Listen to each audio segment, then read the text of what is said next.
দল বেঁধে একজনের পেছনে লাগা, তাকে নিয়ে হাসাহাসি করা, সবই কিন্তু গসিপিং।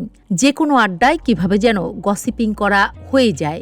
ধর্মীয় দিক থেকে গসিপিং বা পরচর্চা শব্দটা বেশ ভয়ের হলেও কিন্তু কম বেশি সবাই এই কাজ করে দারুণ আনন্দও পায়। কেন গসিপ করে মানুষ?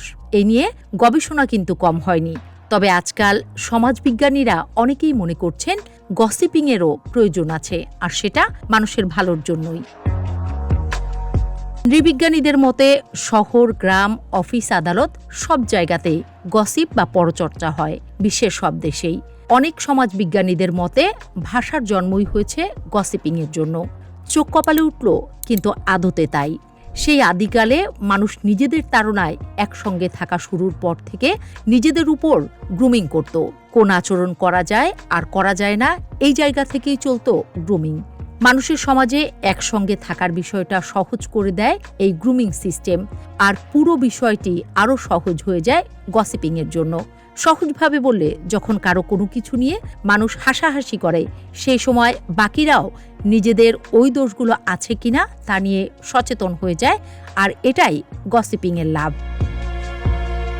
2021 সালে যুক্তরাষ্ট্রের ডার্থমাউথ বিশ্ববিদ্যালয়ের এক গবেষণায় দেখা গেছে, একসঙ্গে আড্ডা বা গল্প করলে মানুষ শুধু একে অপরের ভাবনা বদলায় না, বরং আরও ঘনিষ্ঠ হয়। গবেষকদের মতে এতে তারা নিজেদের মধ্যে মিল খুঁজে পায়।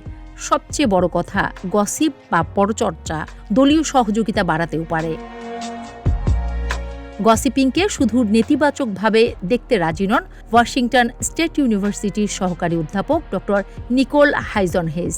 তার মতে কিছু মানুষের জন্য গসিপ বা পরচর্চা করা তাদের বেঁচে থাকার স্ট্র্যাটেজি বা কৌশলের একটি গুরুত্বপূর্ণ অংশ, বিশেষ করে যখন তাদের কঠিন সময়ের মধ্যে দিয়ে যেতে হয়।